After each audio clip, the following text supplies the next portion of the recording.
Welcome, fellow viewers, to the first video in this special month series, Mexico Madness Month.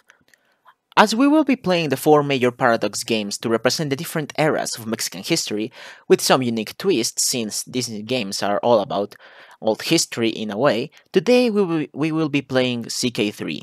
But you may be saying, defectus, there's nothing related to Mexico in the Middle Ages, like Mexico didn't exist and technically you're right, but you're also wrong.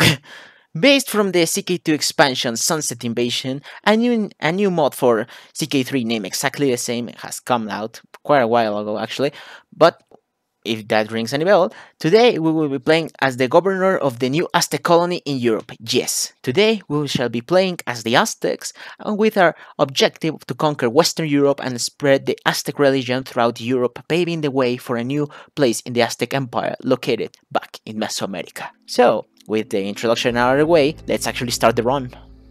We start in the start date of 1066. And yes, technically it's impossible that the Aztecs exist in this time, considering how the Aztecs only really migrated to central Mexico in the 12th century to settle down in the region, from the region called Aztlan, which was more or less located in the northern states of Mexico and the southwestern states of the United States.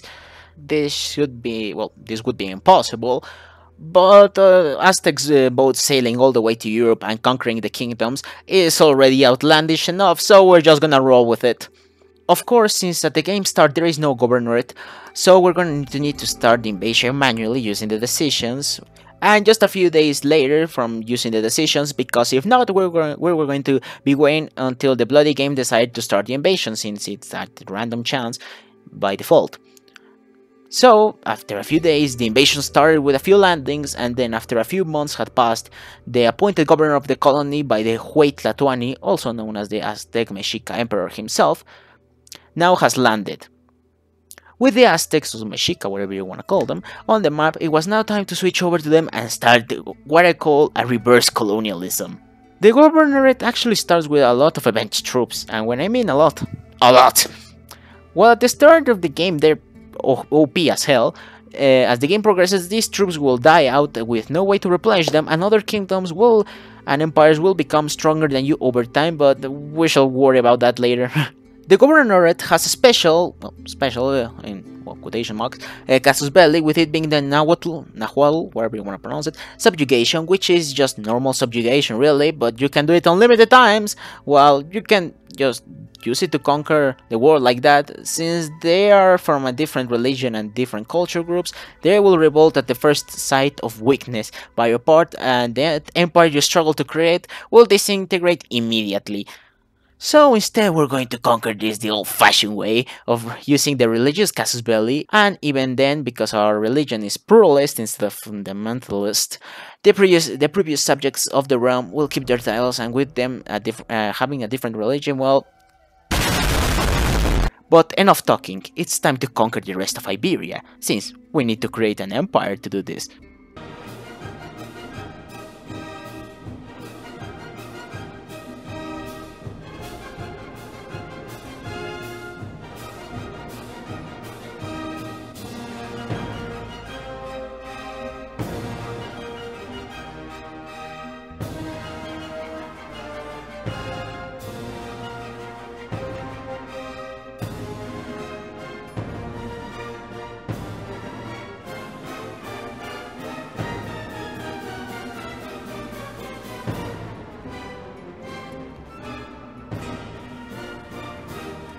With the southern part of Iberia being conquered, I thought it was time to visit the center of the empire, called Anahuac, whatever you want to pronounce it.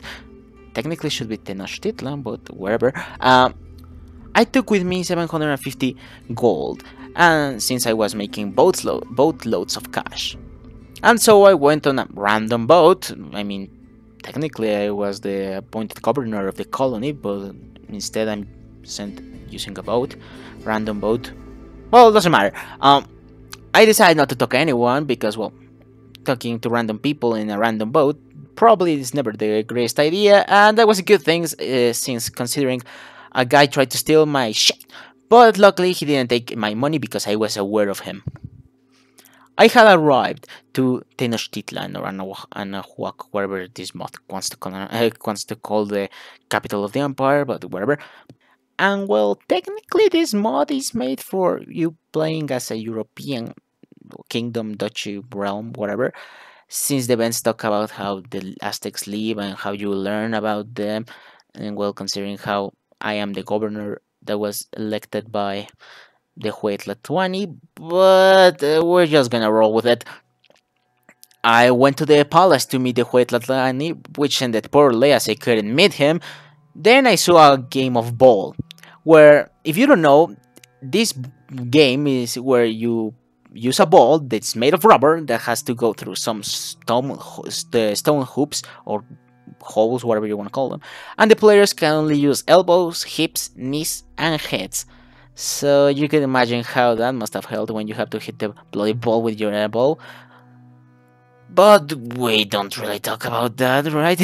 After that, I decided to return to Europe as Siberia was still not in full Aztec control, and that was actually kind of worrying since my troops were starting to die off. This showed me that we can't trust the foreigners with their religions, their old monastic religions. We need to show them the true ways of the Aztec religion, of the true gods, to ensure that infinite night never falls upon us. But to do that, we needed more piety, so to do that, we needed to kill more people, since I had more since our religion has human sacrificing.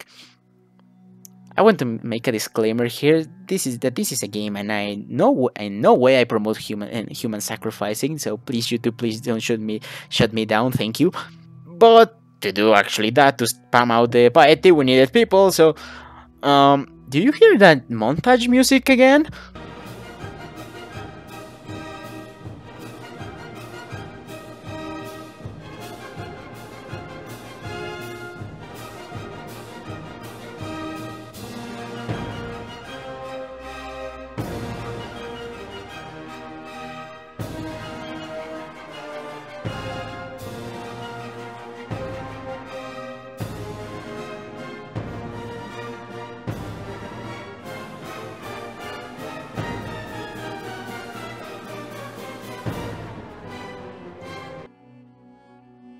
And now with the more conquest done, I had to reorganize my realm, and because I had to, well, I did to do that, I had to revoke a lot of titles, so everyone hated me for being a tyrant in quotation marks. But who cares?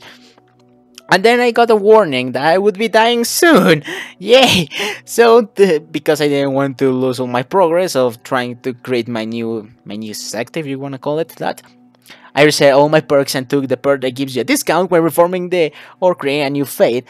And now it was finally time to recreate a religion to suit our needs in the quest to conquer this new continent and far away from the Mexica heartland. As any religion in CK3, we need to have three main tenets to our new faith.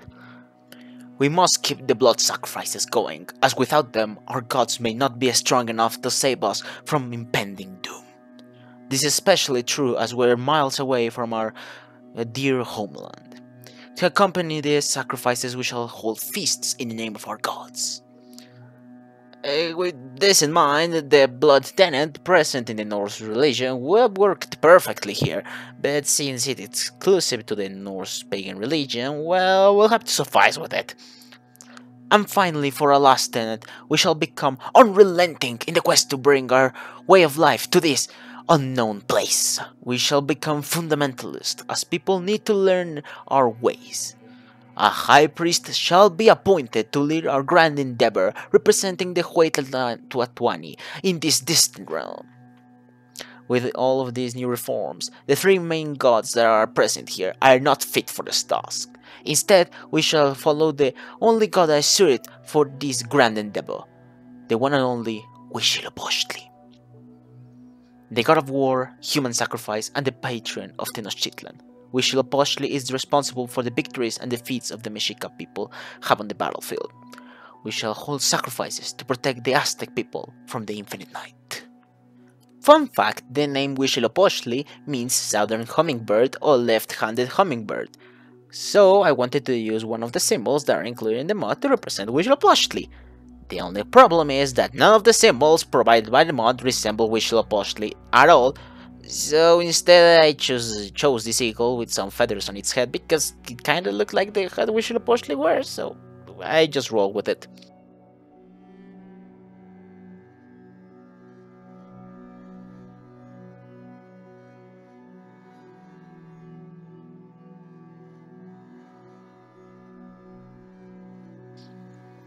And just after that, I died, my son took over, and well, you can see the rebellions for yourself.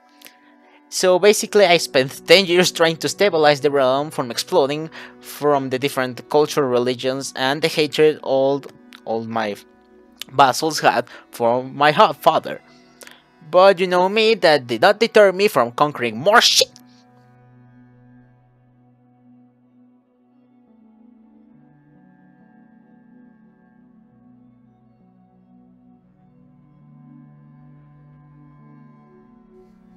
But you can see that even then, rebellion still occurred, and this was only the beginning.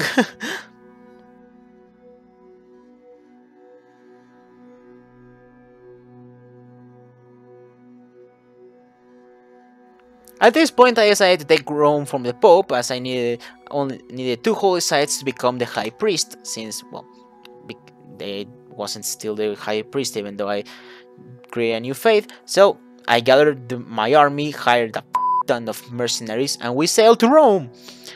We spent a few months sieging down the place, but at last we captured the Pope and he surrendered his claim to the Duchy of Latium. At this point, he showed me a big weakness from playing as the Aztecs. The Nahuatl culture starts with no innovations. That means that you have to start from scratch researching tribal stuff, while Europe already heads into high medieval stuff. So, if you're planning to play this, I recommend you get the honor girls as soon as possible, since if you don't have them late game, sieging down places takes way too long.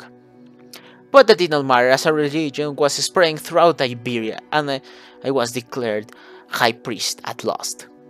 And well, you know me, more conquering time!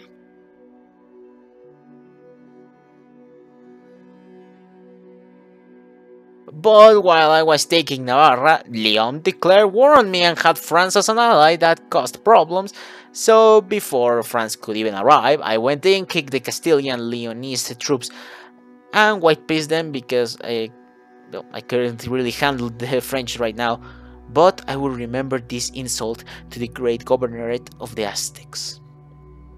And that will actually come sooner, will come back sooner than expected, as the French king would die soon enough, and so for revenge I took Galicia from the Leonese for some beautiful borders. And while I was waiting for all the truces I had with everyone in Iberia left, I was so bored that I went on an adventure to the British Isles and basically took over Wales and Ireland relatively quickly.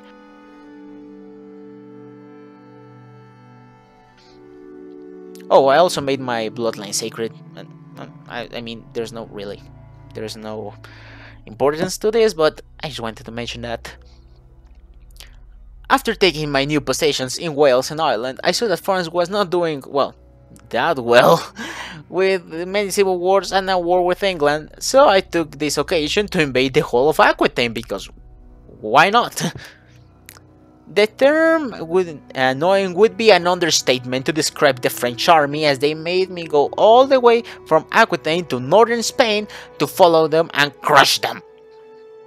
And after a few more battles and sieging some, well, counties, the French surrendered and Aquitaine was all mine. But things can't be that simple in this game, can't they? Since I had a massive rebellion on my hands, because who knew that people that believe in Jesus and are Europeans would rebel against some Mesoamerican pagan people coming to sacrifice them in the name of their gods? But since they were all peasants with no army or generals to lead them, I dispatched them easily and placed my people to convert them.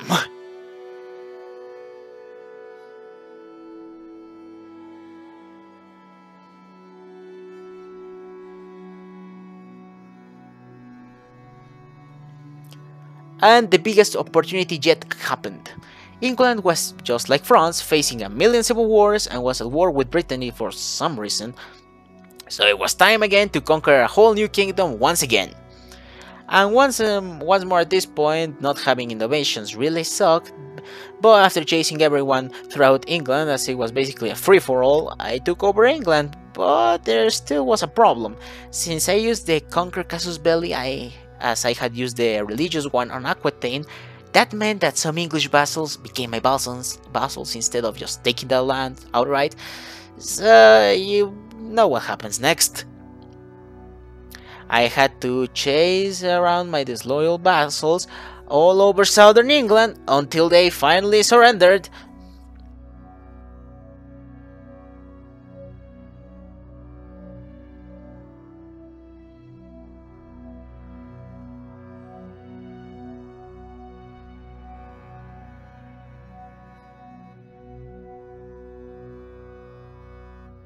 And you know my favorite part of this game, revoking titles to my disloyal vassals and having to reorganize the whole realm. Isn't this fun?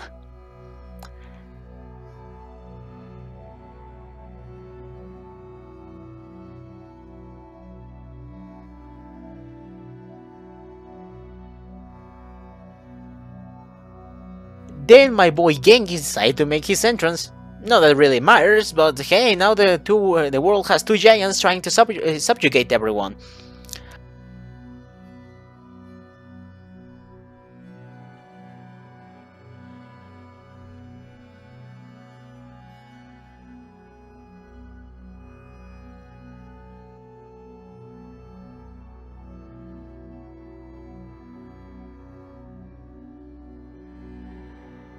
I also invaded Scotland for good measure, just to control the whole British Isles, except for the part that Norway decided to take, and let me tell you, those borders were not good looking. As I marched into Scotland, I felt like the Romans trying to invade the Pictish, crossing the border from the Hadrian Wall. But the only difference here is that I won.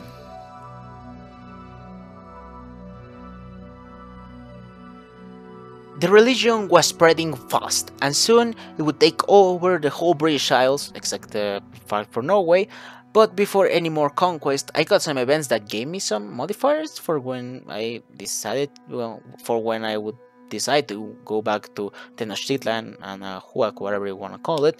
But, well, I think, like I said before, that this mod is made for the whole mindset that you would be playing anyone other than the Aztecs, so I never understood the purpose of these events, so I just decided to show them here, so I don't know, just to keep some flavor, I guess.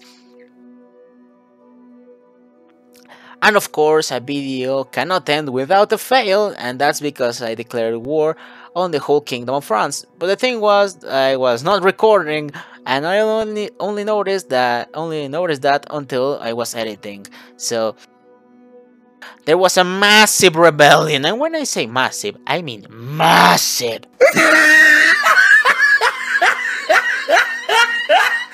So I had to muster every single soldier I could get my hands on, holy orders, mercenaries, men at arms. This was a battle to be remembered in the history books.